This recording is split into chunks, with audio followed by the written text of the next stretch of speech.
Tak poďme sa pozrieť na ďalšiu zaujímavú funkciu tohto zariadenia, na USB konektivitu. Zariadenie sa dodáva s takouto USB redukciou.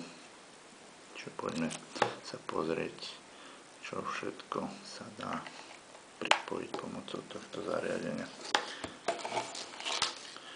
Mám tu klasickú USB optickú myšku, pripojím ju sem.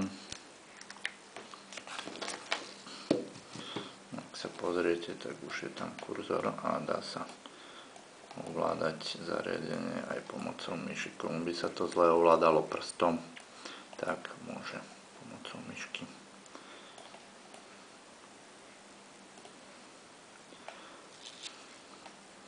Dá sa pripojiť aj USB klávesnica, čiže komu by sa zle písalo priamo na tablete alebo chce písať dlhšie texty, tak môže pomocou klávesnice. Ja si ukážem, mám tu ešte USB kľúč klasický. Skúsme ho pripojiť. By sa malo zobraziť ako zariadenie pod adresárom USB 1. Takže vidíme, už môžeme prehliadať obsah. Takže kľudne môžete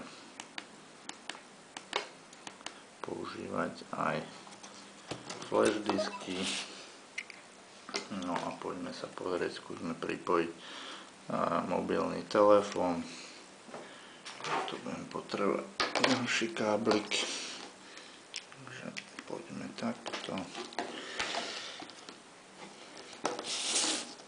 Čiže pripájam. Mobilný telefón si pýta režim, čiže dáme mu, aby sa správal ako externá USB pamäť. Tak poďme sa zase pozrieť na ten adresár USB 1. A vidíme, že už toto je obsah telefónu. Kľudne môžete pripájať aj fotoaparáty, čiže ak na dovolenke napríklad nechcete nosiť so sebou celý notebook a chcete si pozerať fotky alebo spracovať, posielať známym, tak myslím, že pomocou tohto zariadenia to kľudne zvládnete.